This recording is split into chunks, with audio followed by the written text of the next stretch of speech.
Amigos televidentes, muy buenos días y como siempre nuestra gratitud por la compañía que nos hacen para llegar a sus hogares en otra propuesta de palpitar económico de puntos de vista. Hoy nos acompaña una figura altamente conocida, sociólogo, politólogo, Cándido Mercedes. Muy buenos días, licenciado. Buen día, Héctor. Buenos días. Un placer compartir contigo. Bien.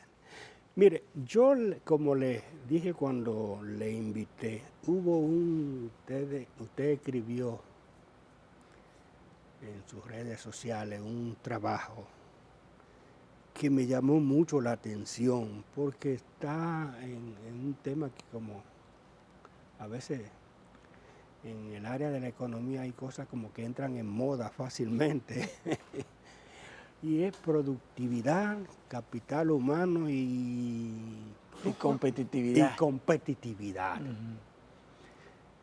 Aunque es un tema de las ciencias sociales y económicas, pero como que cae más al ámbito económico empresarial. Entonces, pues, déjeme llamar al profesor, déjeme escribirle primero y después le llamé.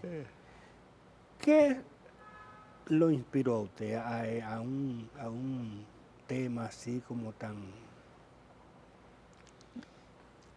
atractivo por el título, pero como tan medio hasta beligerante, si se quiere, por el concepto? No, yo tengo mucho tiempo escribiendo sobre capital humano y competitividad, porque yo soy sociólogo, pero tengo maestría en alta gerencia, con especialidad en gestión del talento humano. Entonces, una combinación que hago de la sociología, más la especialidad en recursos humanos, y ese es el gran debate. Lo que pasa es que en la sociedad dominicana casi no se toca los temas estructurales. Fíjese que nos quedamos en la dermis, en lo meramente coyuntural. Y a pesar de que la sociedad dominicana, es obvio, y hay que decirlo, ha cambiado en los últimos 30, 40 años su fisonomía, sin embargo, desde el punto de vista de una visión, hubiésemos tenido un mayor desarrollo. Usted dirá, bueno, fíjese que en los últimos 10 años el Producto Bruto Interno en República Dominicana creció enormemente. El Producto Bruto Interno. Hoy el Producto Bruto Interno nominal está en 114.000 millones. Y el ingreso per cápita de nosotros es de $10.500 por habitante, lo que nos sitúa en un país de ingreso medio alto. Sí. Ahora, ese ha sido el crecimiento, pero cuando usted ve el desarrollo, usted entra en miedo. ¿Por qué entramos en miedo? Porque la competitividad nuestra ha sido merced al salario bajo. No tanto la productividad, no tanto la visión del apalancamiento de ese capital humano en función de lo que es la competitividad, que lo dice el mismo Foro Económico Global. El conjunto de instituciones políticas y de factores que determinan el nivel de productividad de una sociedad. Por ejemplo, nosotros, casi con todos los países, cuando usted lo relaciona con el balance comercial, nosotros tenemos déficit. Nosotros nada más tenemos superávit comercial con Haití. ¿Eso qué quiere decir? Que no tenemos, no somos competitivos. Y de Alberto Chavenato dice, ¿qué es la competitividad? Cuando usted toma las capacidades que tiene ese país para poder vender en los mercados internacionales, en un mercado libre y justo, pero que le logre ganancias, rentabilidad. Nosotros casi no podemos, ni siquiera con Costa Rica, que está ahí mismo, somos competitivos. Porque cuando usted mide la balanza comercial es lo que le determina el grado de competitividad de un país. Somos deficitarios. Con todo lo que firmamos con Centroamérica, somos deficitarios. ¿Me entiende? Entonces, producimos, porque hay empresarios que dicen, bueno, yo tenía 5 pesos y ahora tengo 8, estoy ganando. Pero él nunca se hace la siguiente pregunta. ¿Puedo ganar más? ¿Qué tengo que hacer? Porque acuérdense que tenemos algo malo en términos culturales. Si me va bien, ¿por qué cambiar? Hoy en el nuevo paradigma es, el mejor momento para cambiar es cuando no hay necesidad de cambiar. ¿Por qué? Porque cuando usted es proactivo y con su imaginación, dice Stephen Covey, el ser humano es el único animal de la naturaleza que todo lo crea 2 veces. A la creación física precede la creación mental. Entonces viene la imaginación. cómo usted mire el presente en una perspectiva conjugada de futuro y comienza a hacer cosas para cambiar. Pero si le va mal en ese cambio, tiene oportunidad de regresar y no perdió, porque no fue un cambio merced a la obligación, sino a la previsión. El único animal de la naturaleza que piensa somos nosotros. Entonces, ¿qué ocurre? Que yo tengo miedo ahora mismo. Y usted dirá, Cándido, ¿y por qué un hombre tan optimista? Porque mientras el mundo te está hablando ya de inteligencia artificial y poniéndola en práctica, hablándote de nanotecnología, nosotros estamos todavía con el 90% de la matrícula universitaria en 6 o 7 carreras de hace 50, 70 años, que con la inteligencia artificial muchas, en el 90% de los casos no van a ser necesarias. No es que no van a ser necesarias, sino que en el 90%, por ejemplo, usted aplicando el ChatGPT y la inteligencia artificial, la contabilidad, el 90% lo van a hacer ellos. ¿Sí? Entonces no tenemos el talento humano. Tenemos gente, pero no talento humano. Y usted con sus ojos me está preguntando, ¿y cuál es la diferencia entre gente y talento humano? Talento humano son las personas dotadas de competencia. Pero cuando usted mira, se fija que de los 4.7 millones de dominicanos que tienen empleo, 2.7 informal y 2.2 en el empleo formal, apenas 1.189.429 dominicanos son universitarios. Es decir que solo el 25% de dominicanos con título universitario tienen un puesto. Pero de eso, muchos no están trabajando en lo que estudiaron. Son universitarios, pero no están poniendo en práctica lo que adquirieron, los conocimientos. Que se reduce entonces. Lo que le indica a usted que el mercado laboral nuestro no es un mercado laboral de alto agregado de valor, intensivo en términos de capital humano. Entonces, profesor, ¿dónde está la falla en nuestra estructura educativa, en nuestro sistema educativo? ¿O qué? Porque hay como un... No, está en la falta de visión de la élite de este país, tanto empresarial como política. Fíjese, nosotros somos la 7ª economía actualmente de 33 países de América Latina, que eso hay que aplaudirlo, porque vamos a decir, es verdad, la sociedad dominicana en los últimos 30 años ha ido cambiando. Imagínense que en el 96 teníamos un presupuesto de 36.000 millones y hoy estamos hablando de billón. De billón, sí. Concho, el que niegue... Lo que pasa del billón es mayor que lo que teníamos. Exacto, porque 1.420.000 millones. Entonces, eso quiere decir que hemos tenido cierto éxito. Pero desde el punto de vista del talento humano, no es que yo tenía hace 20 años un traje y ahora tengo 50. Ahora la gran pregunta es si pude tener 100. Y para tener 100, esas 50, ¿qué debimos de hacer? Y entonces, ¿qué podemos hacer? Me gustaría que eso, ¿qué podemos hacer?, me lo responda usted mismo en el próximo segmento. Vamos a hacer una breve pausa comercial.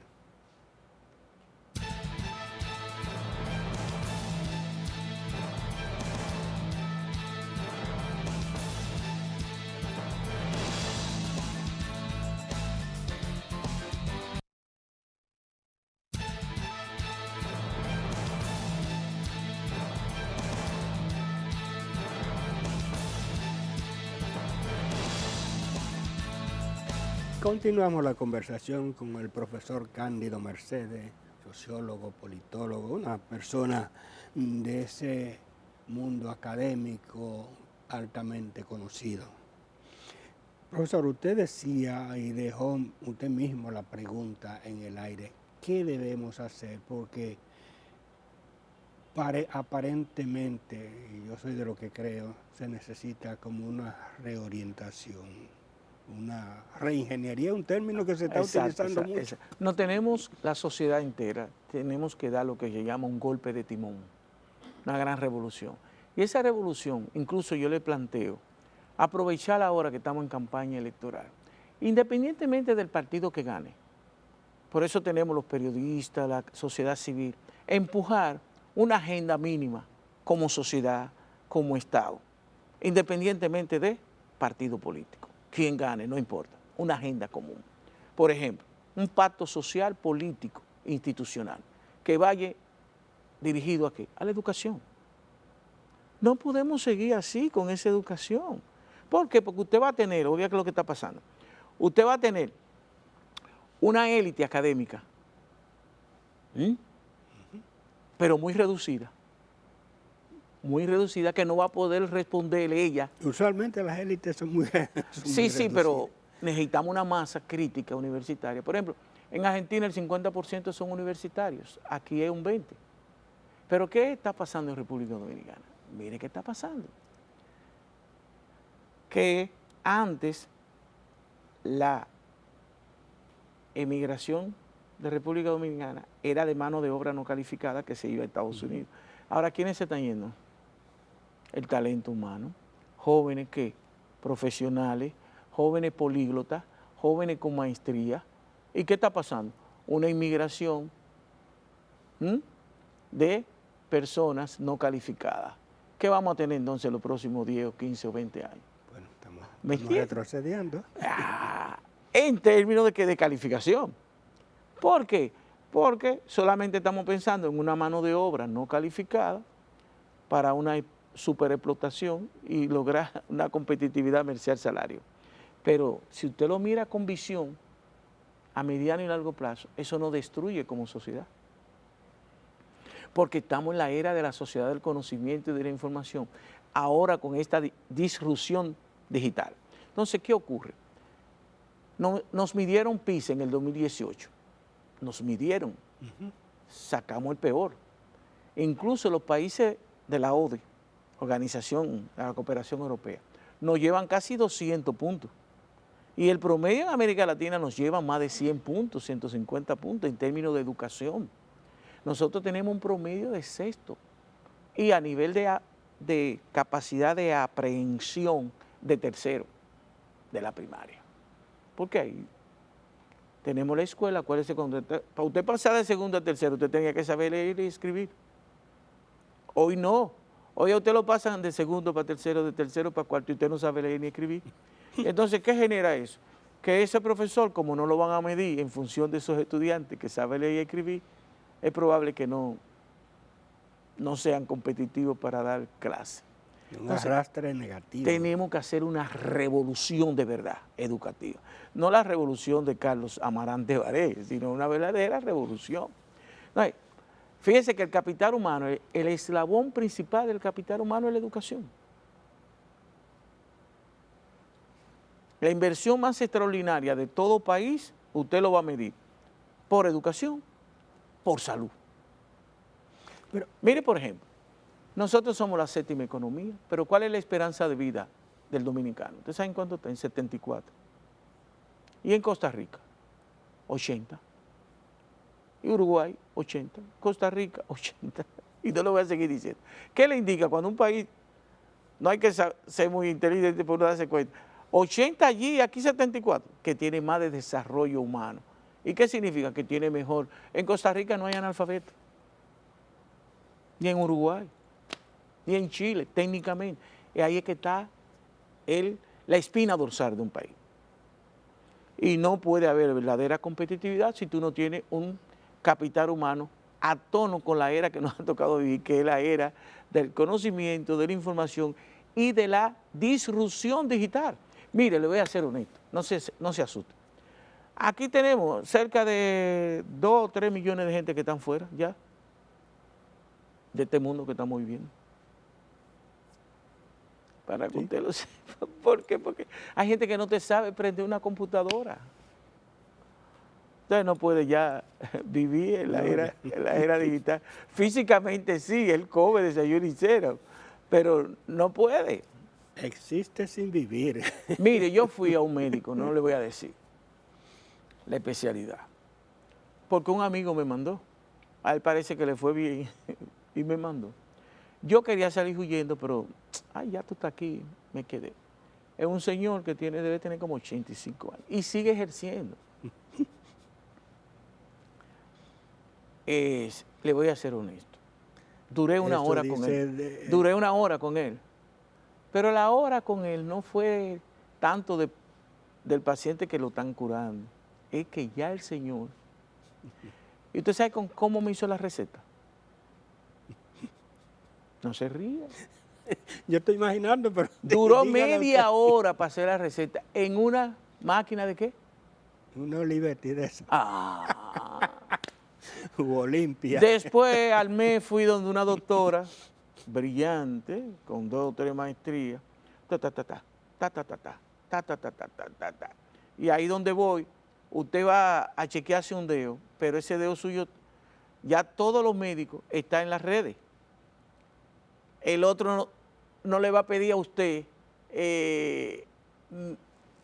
lo que le salió en el laboratorio, porque ya el otro lo introdujo en la red. Esa es la era que estamos viviendo. Ese señor duró media hora haciéndome...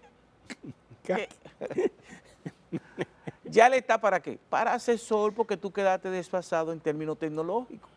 Eso es la gran revolución tecnológica, entonces necesitamos eso. Y usted sabía, no por chauvinismo, pero el dominicano es muy inteligente. Es muy inteligente.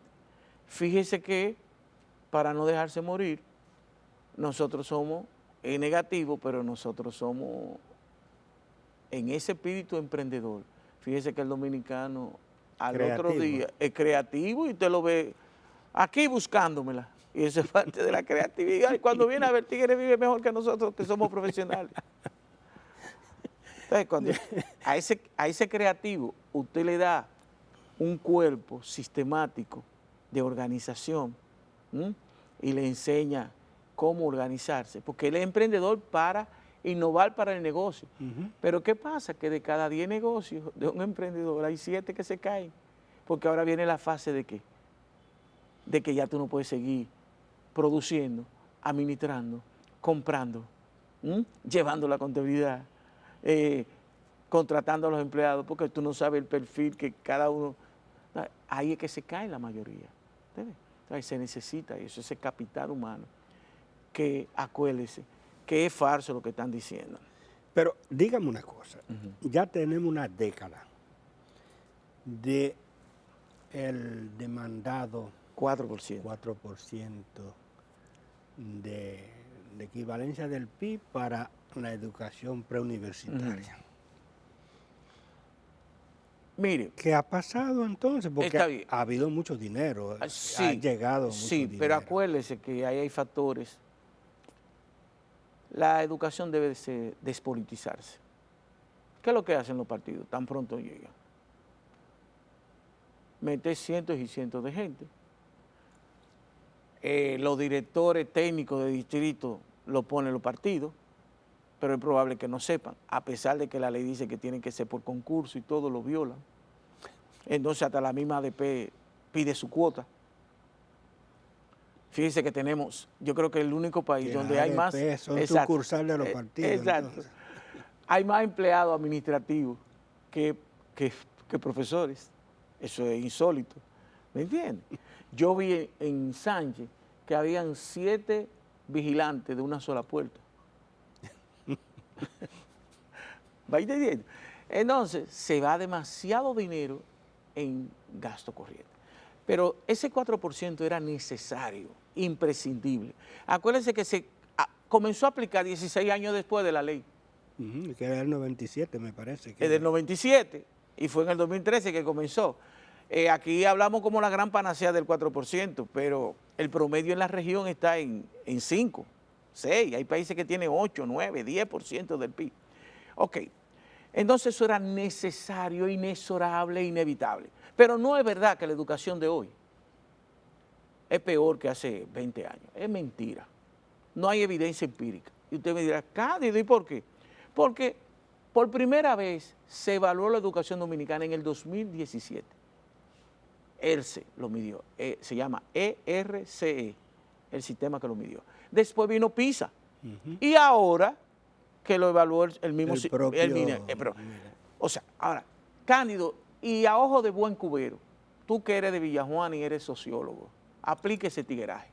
Mire, Un profesor le ganaba a usted 17,000 pesos antes del 2013, promedio. Te está ganando 45,000, 50,000 y 60,000 pesos. Todos los profesores ya casi tienen maestría. Antes, para que usted lo diga duro, antes los profesores del sistema educativo público se iban a los mejores colegios porque el sistema público pagaba muy poco. ¿Usted sabe lo que está ocurriendo en República Dominicana? Al revés. Están gritando los colegios de alta calificación para irse, porque los profesores se le están yendo ¿a dónde? Al sector público. Isfodoso tiene como 5 o 7 años haciendo una revolución ahí, formando profesores de verdad. En serio que se lo estoy diciendo. Entonces tú no me puedes decir que la educación de hoy es peor. Ahora, ¿hemos avanzado al nivel de la inversión que se hizo? No. Ahí es que usted tiene que evaluarlo. Pero no puede ser igual que la del 2005, 2006, 2007, 2008. Ha habido una irresponsabilidad de los actores políticos. Profesor, lamentablemente cuando esto se estaba poniendo mejor, el tiempo se nos agotó. Yo le agradezco sobremanera la amabilidad que ha tenido y yo creo que el tema es demasiado importante para dejarlo en una sola ocasión. Tendremos oportunidad de volver a tocarlo. Sí, a sus órdenes. Gracias como siempre. A usted, amigo televidente, como siempre, nuestra invitación para el próximo domingo en otros puntos de vista. Hasta entonces.